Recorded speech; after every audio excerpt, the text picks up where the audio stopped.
Okay, great. Welcome everyone, and thank you so much, Alan, for participating in the Iwama Dialogues. And uh, we have had one already with Miles Kessler Sensei, and hopefully after speaking with you, Alan, we are also going to have a dialogue with Patrick Cassidy, and maybe later on we'll see who's going to come on. But today I want to speak with Alan about not only our time that we spent together in Iwama, but also what led up to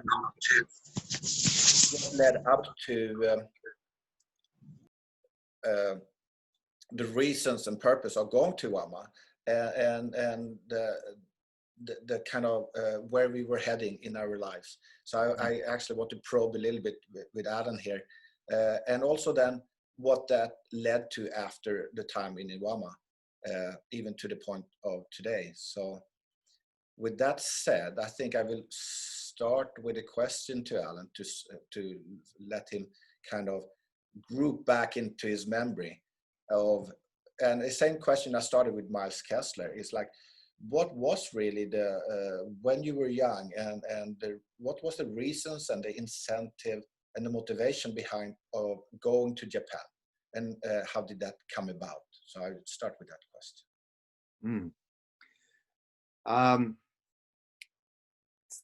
Well, I think I mean, if anybody watched Miles talking, I mean, he was making the point that, this was before the internet.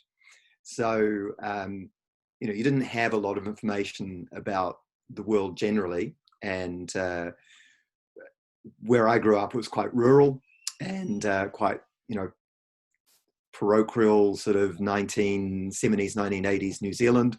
So, really small town perspective on things and mentality. And I guess as I was heading through high school, I wanted to get out of there. And, stuff that was around me, I'd sort of read what I could and, try and, I don't know what, mostly you'd have books.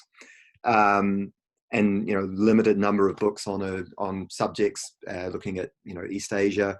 Maybe you'd see a little bit of something come across the TV, and somewhere in there, something attracted me to I think Northeast Asia generally, so China and Japan, but particularly Japan. And it's hard to say exactly what that was. I mean, really different from where I was. And I guess, the image you had was, very, especially with East Asian martial arts is the whole kind of Yoda thing, that somewhere there's a master somewhere who's got, special skills and kind of understands how the world works. And as a 16, 17-year-old, I had no idea how the world works, and was anxious about that. So I decided that the thing was to go and find yourself a master somewhere and go and train with them. And of course, I didn't know how to do that, so I just dabbled and tried a few different things. And I think purely by luck, I met a teacher who had been in Iwama, and hearing what where he'd been and what Iwama was like, I went, oh, well, that's what I want to do. So I pestered him, and he basically told me to forget about it, but I pestered him and got an introduction to go to Iwama. So I got on a plane with, well, first time I think I went for maybe a couple of weeks around April, and then by the end of that same year, so 88, I went back, and I think I had about 3 months worth of money to live on, and I managed to just keep turning that over by doing, relief English teaching for some of the others, and started to build that up until I was there for a bit over 4 years in total. So I was definitely going for the Yoda experience. It was, Luke Skywalker looking for Yoda. Well, Alan, if I may look into when you started. When did you start with martial arts then? What was it actually you did? I think I did a bit of karate at sort of, I don't know, 15, 16, something like that. I mean, and it would have been, I don't even know now what it was. You know, it was a guy teaching something. And I kind of liked that, but it was just sort of one of several things I was doing. And where was this? Where was this that you were? Oh, really? Like rural north of New Zealand. So you know, really small rural communities. So you played rugby in the winter. Maybe you played cricket in the summer, and then you whatever else was available. So if somebody put together a basketball kind of tournament or whatever, then you do that. Just you know, you just try and do whatever was around because there wasn't much. And I think somebody was teaching something locally, so I tried that. I wasn't so keen on that. You know, it was okay, but it didn't really make an impact. I don't know what the thing was with the Aikido. I think it was maybe because the guy who was teaching was such a cranky kind of guy, and he was, you know, like he'd say, oh yeah, you can train, but you know, like, you know, just forget about this idea of going to Japan, you know, just like, you'll never do it, you know. So it was something about my psychology that he's pushing me away. So I had to. So this Aikido teacher, he was teaching in that small place where you were living. He was teaching about an hour away. So so I finished up high school and moved, yeah, about an hour away to where he was and got some work. So I was just working and training as often as he had classes. And I did that. I'm not sure the times on it now, but maybe a year, something like that. But that's kind of that's quite a decision to move to where the Aikido is in order to practice. Yeah. Yeah. I mean, I was definitely moving towards Aikido, but I was also moving away from where I was. So, you know, there was a, you know, a pull, but also a push. So, and I was 17. So, you know, it's a good time to make rash decisions. 17. What was his name, if I may ask you? Keith Hartley was the teacher. So he's originally an English guy, and he went out to New Zealand as I think he was a fitter turner. He was something anyway, like, you know, real manual skills. And he'd been doing Aikido since the 70s or something like that. And early in the 80s, he went to Iwama as a 50-year-old. So if you can imagine being 50 in the early 80s in Iwama, he had quite a tough time of it. And he changed from what he'd been doing to teaching Iwama style. And he was, like many of those guys, quite, I don't know, fundamentalist about Iwama. So... yeah, he was a good guy, but really, you know, I mean, grumpy, kind of, you know, hard bloke. Anyway, yeah. So how old were you then the first time when you went to Iwama? 18. 18. Yeah, because and you had mentioned that you had this desire to get out of this small town. Yeah. You like didn't know what life about, but and did you know that you wanted to stay away for a long time, or what was the plan? What was the idea? The plan was to go and try and stay as long as I could. I think was the plan. I didn't have a really good plan. It's like I fluked a lot of stuff. Like I said, I probably had money for 3 months, and I ended up staying 4 years. And I probably could have stayed longer. It just 4 years was kind of enough for me at that point. So yeah, I was very lucky. So when you went the first time, you managed to stay. You didn't go back and come back for a second term. And... So I think like I went and I visited for a couple of weeks in April of '88. It's a bit vague now. And then I went, oh yeah, this is what I want to do. So I went back, kind of got my stuff together, and was back by the end of the year. So I turned up around about Christmas in '88. I think maybe I might have even turned up Boxing Day or something like that. And it was kind of miserable. It was cold, and there was, I think, Tero and an Australian guy in the dojo. It was like, three of us in the middle of winter, and it was just, No, I think pretty bleak. I think I then came. I came on my second stint on that spring in '89. I think. Yeah, I think you had been, like, when you turned up, I'd already heard of you, so you'd been there before, I was maybe at in 87 between. for my first time. Yeah. For a short, I think only a month or so in Iwama for the Yeah. first time. But I spent 4 months in Japan at that time. But then I came back in the spring of '89. Yeah. Yeah. So I would have still been in the dojo, right? So Yes, we were Chudeshi together then. yeah. So I was there pretty much the year of the whole of 1989. I was Uchideshi. And then I went home for New Year, and I was back in a couple of weeks. And at that time I moved outside. I had a little house down the road.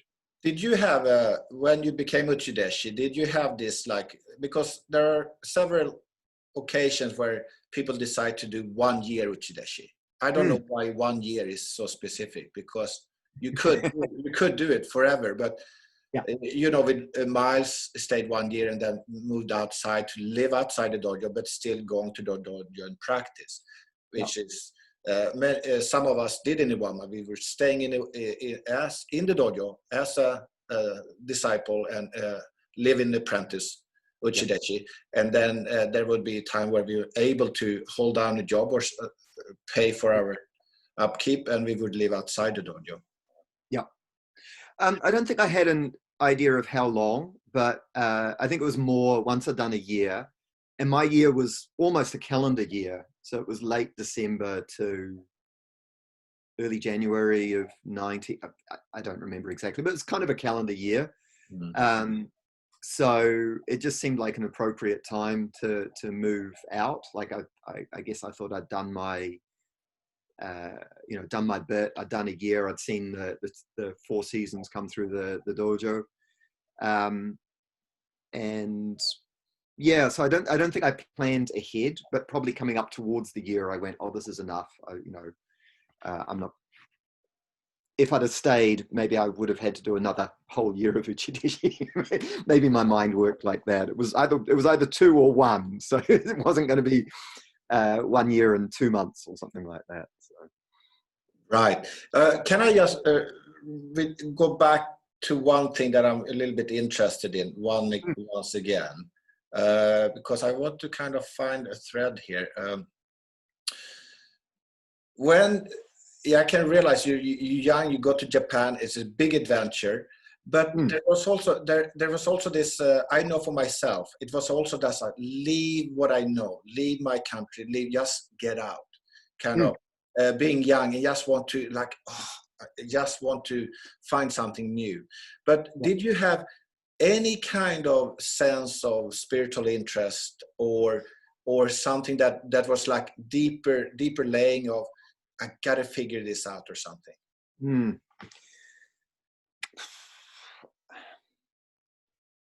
I think I'm not sure how to describe that thing, but yeah, I'd say so. I mean, there was, there's certainly kind of teenage existential angst, and that's a kind of a, you can describe that as a spiritual inclination as well. It's like, what am I doing here? What's the whole thing about? I don't know that I was looking for an answer, but I think I was, like, I think I had like, well, I have to move. I have to apply some pressure to myself. I have to stimulate myself in a number of ways.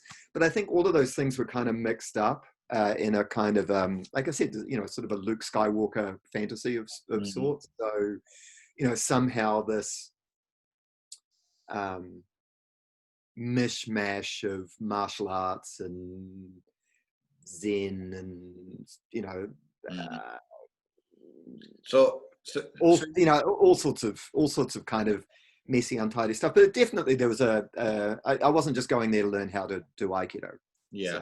So do you think the culture of Japan, because it's such a rich history and culture, and I found it immensely, there's so much, just by looking, you see so much that kind of can spark so much of that interest in this kind of quality that Zen, Japanese culture, the traditions they have, the ceremonies they have.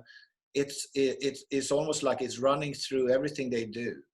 And did that kind of awaken more of that quality, or be able to kind of maybe see clearly through that kind of beginning youth thought?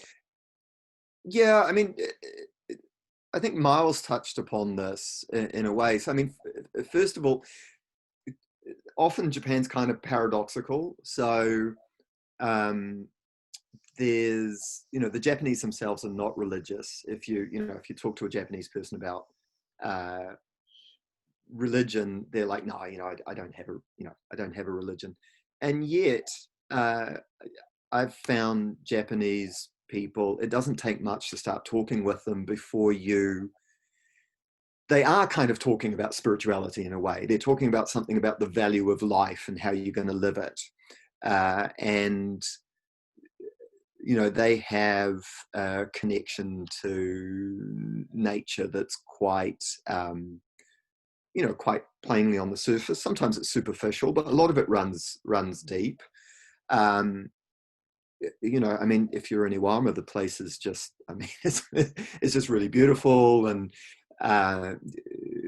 you've got, you get on a bike and you bike out and there's little shrines and temples and stuff like that. But on the other end, kind of as Miles was saying, it's not this place that's dripping with masters either, so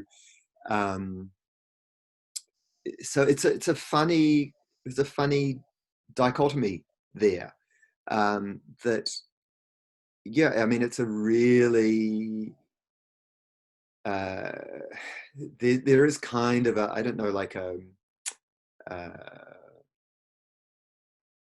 there's a feeling in the place from the people and from the place, and even the land. Like, I mean, I think the land for me, in some ways, Japan is a really similar country to New Zealand. So there's a familiarity there.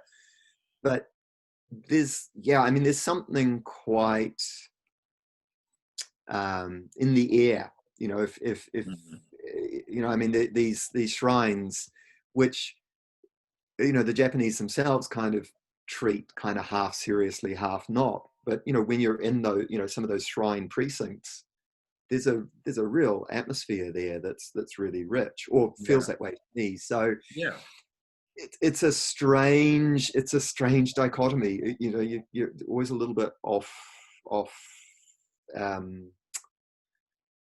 little bit off center all the time in the place. So, yeah. And like Miles, you also learned the language really well. I remember was that something that you took on right from the start? Yeah, I think so. I mean, I wanted to be able to understand what people were saying. And that has added problems in Iwama because, of course, they speak a dialect. So, you weren't necessarily going to pick up your dictionary and work out what somebody was saying to you. So, yeah, I mean, it was. I worked at learning Japanese, but I just took it as being, I'm here. This is what people speak. Also, I, of the group that was there, it's like Miles and Patrick and Cindy and Lewis and Sona and yourself, it's like I think I'm about 5 or 6 years younger than pretty much everybody. So I was a little bit, kind of like a separate I'd sort of float in and out of that group. And so I had to create a lot of life for myself there. And I know there was a lot of stuff that I was doing that was kind of quite apart from what that central group was doing. And it was important that I'd be able to speak Japanese to be able to do that. So yeah, it's interesting though, because I was there at 89. Can't remember, 4 months or 5 months, something like that. Long enough for me to really remember you being there. Yeah. It was a wonderful time. A lot of good people coming through, and but then I went back, go home, made some money, and then I came out again in 91. And I remember that period really well together with you, because I had, before I came to Japan in the early spring of 91, I had traveled in India. Yeah. And I met by chance my teacher to be, my spiritual teacher to be. And it had a profound impact on me. So when I came to Japan, I was kind of fresh, coming from India with deep spiritual experiences that I had been kind of looking for, that I had been pursuing for some time. And it all came kind of into a climax in India at that time. But then instead of going home, I was on my way. That was really, I was on my way to Japan when that happened. So I just had my plane ticket back to Japan. And of course, we met up again. And at this time, good friends. And I was also living outside the dojo at the time. I think I moved in with Patrick then. And I lived with Patrick and Cindy for a while. But I remember, because of course we spoke at that time, all 5 of us that means Louis, Patrick, Miles, you and me, and Cindy and Sona. We used to hang out a lot, and we actually now had a really active interest of speaking about of these spiritual matters that was very close to our heart. And I remembered you were the young kid on the block, but still we got on really well. And I remember you, Cindy and you are actually was like the one that went like, what are you talking about? You know, so it was like really fascinating, because in one way there's a part that is infectious with spiritual knowledge, that kind of has this infectious quality that is like, what's that? It's like you want some of that. You feel it and you taste it. So it was a wonderful time, because like I said to Miles, just this time to be in Iwama, we were a world to our own. We didn't have to obey any law. We obeyed laws, but we didn't have to obey any cultural norm, or we didn't have parents. We didn't have work commitments, except small things. So we were very, very free to just hang out, chat, speak, think, contemplate, read, to our heart's delight. And I thought this was part of our formative years. All of us, we had left home to do whatever we desired.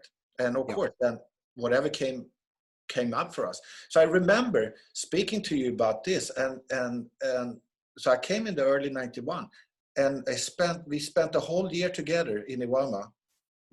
And by the end of 91, I needed to go. Visa ran out, but we said, let's go, because I was actually traveling back to India to see my teacher for the second time, because now I was kind of hooked, and I had to go, and he was going to be in India again. So and so I asked everyone. I said, Patrick, Alan, come along. Let's go and see him. It's fantastic stuff. And you, Patrick, and Cindy said, yeah, for sure, we are coming.